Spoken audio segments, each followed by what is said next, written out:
Una, kung naabutan mo yon, usapan namin na yun, ilabas naman dun yung tao na ini-involve mo. Ginagawa lang moderator yon. Makikinig ka na rin lang, tatanga-tanga ka pa kasi nga, hindi full ang pakikinig mo at wala rin labanan doon ng doktrina. Yun ay napag-usapan bilang usapan lang. So, kung ano man yung sigalo sa amin, sa amin na lang yun. Tsaka wala man ako pakialam sa mga ini-involve mong tao. Labas ako dyan. Ha? Wala ka na kasi mairibat eh. Kaya ginaganon mo. Tsaka walang sino man pwede sa akin kumontrol dito. Kahit sino pa yan, kahit ano pa yung ini-involve, wala akong pake kasi wala namang ambag sa mga buhay ko yan. Okay? Doon tayo sa topic. Nag-out of topic ka, sasamahan mo ng tawa. Patunayan mo yung sinasabi mo na pagsulpot ng bulaang Kristo. Sino ba yung nangangaral ng bulaang Kristo? Sino ba yung maraming aral na mali-mali? Di ba? Di ba kayo yun? Yung pagbabawal ng pag-aasawa. Dati pwede naman mag-asawa ang mga kaparian nyo pero hindi naman binago nyo. Kasi tumatanggap kayo ng hatag during that time. Yung mga kaparian nyo na pwede mag-asawa na, lalo yung mga obispo. Kaya pinagbawal ang pag-aasawa sa inyo. Di ba? O pagkain ng lamang kati. Tuwing mahal na araw nyo, invento nyo lang yun. So paano mangyayari na kayo yung kinatuparan ng ano na yan? Kayo yung tunay na iglesia. Hindi naman kayo tunay na iglesia eh. Wala nga kayo sa Biblia eh. Yung apostolic succession na sinasabi nyo, claim nyo lang yun kahit anong pahayag dito. I-search mo. Claim nyo lang yun kasi binabasayan nyo yung gawa, no, yung nasa Timoteo. Pero wala kayo may pakita empirical proof na yung taong binabanggit nyo dun, nakamit nyo or nag-meet talaga. Diba? Ilang siglo yun. Isipin mo yun. Ang layo na nung taon na yun bago mangyari yun eh. Claim nyo lang yan, wala kayong proof na kayo yung binanggit doon, no? Walang mababasa sa Biblia. Huwag ka na lumayo sa Biblia na lang. Biblia na lang tayo. Walang nakasulat na Apostolica Romana o Iglesia Apostolica Romana. Walang nakasulat eh. Kahit balik-balik tayo mo yung Biblia, wala. Kayo nga nag-compile eh. Di sana siningit nyo na lang. Apostolica Romana. Total kayo nag-compile. Sabi nyo inyo. Di ba? Logic.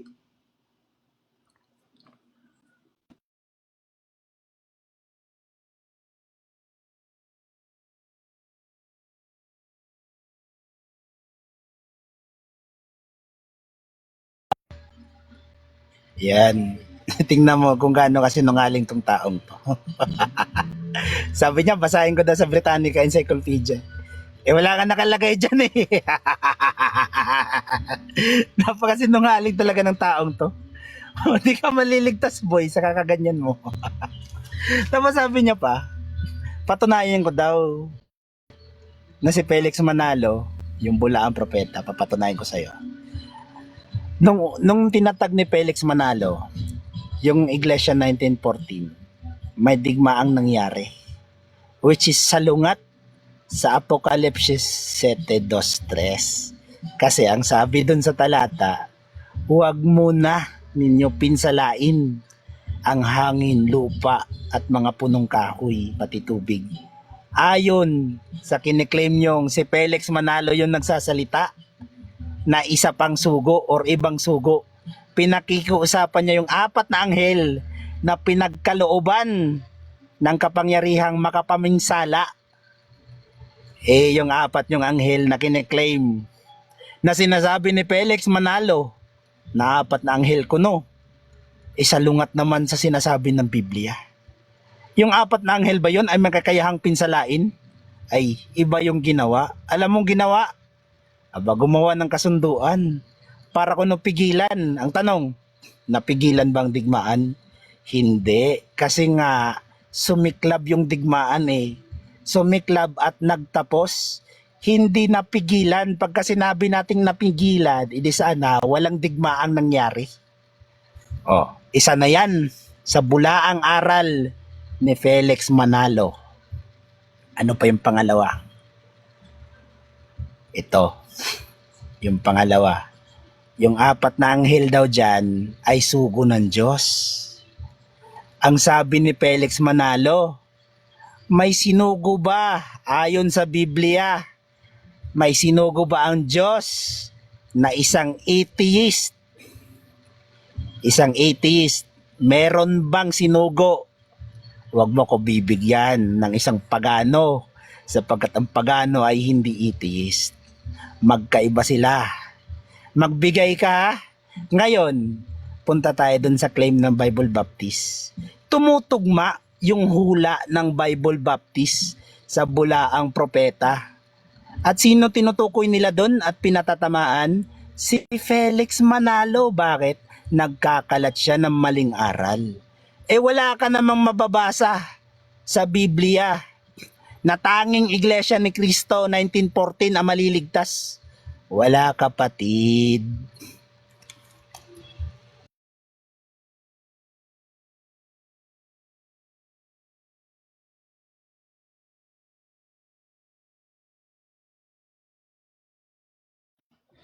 Ayon, halatang halata yung mga insecure sa iglesia. No? Tingnan nyo naman yung mga comments sa baba. At gigil na gigil yung ating kausap. Una, ang topic natin is kung sino yung kinatuparan. Yun lang naman yung topic, yun ang patutunayan natin. Kasi, alam nyo kung bakit siya gumagamit ng mga Google, historical book. Kasi, mismong Bible na kanilang ikinumpile, hindi nakasulat dun yung kanilang kinaanibang iglesia. Kaya ngayon, paano mo ngayon mapapatunayan na totoo kayo? Ang alam ko, kinatuparan kayo yung sa 666, yan. Tupad na tupad sa inyo yung hula dyan. Ngayon, yung nagsabi ba ng bulaan ang Felix at nagpapangaral na mali, kanino pa galing sa Baptist? So, siyempre, kaibayo sa pananampalataya at aral. So, ano maririnig mo na maganda sasabihin nun? Kagaya sa'yo. Walang marinig sa yung positibo, puro negatibo. Kasi i-stand mo yun sa'yo.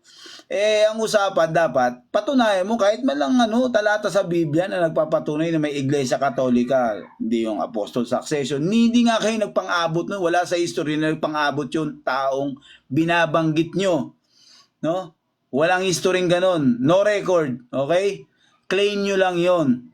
Nakalagay yan sa history. Claim nyo lang yon. Kasi during that time, the Roman Empire ang namamayagpag sa kapangyarihan, no? Imperyo nga ng Roma eh. Dami yung sinakop, di ba? Ultimo mga Muslim dinigma nyo di ba? Kasi sakupan ng teritoryo yun, political dispute yun sa bansa, laban sa bansa. So ano, iisipin mo? Yun ang hindi mo naiintindihan. Yung mga ginamit nga ng mga mandirigma at sundalo dun Ang hindi sumali doon, pinapatay, di ba? Ma-enlist. Basta ka pa para maintindihan mo. So, yung sinasabi mo, dala lang yan ng insecurities mo, inggit mo. Kaya mo nasasabi yan. Pero ano ba yung realidad na nangyayari? Hanggang ngayon, namamayagpag ang pamunuan. Tumutulong sa mga tao. Nakikita yung kalulatian kung gaano gumanap ang Iglesia ni Cristo. Ngayon, kung ano man yung tindig ng mga nakakalaban mo, wala akong pake, tindig nila yun Ako, sasagutin kita ayon sa aking nalalaman at ayon din sa Biblia. Ang hamon ko lang sa'yo, magbasa ka lang kay isang talata.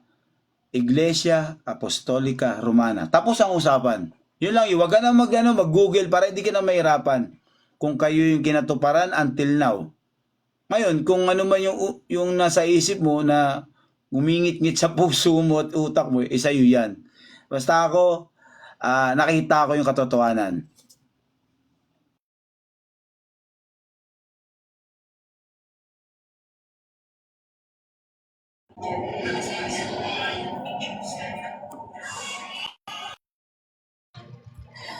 Nakita niya daw yung katotohanan. Aba, kapatid, nabubulag ka.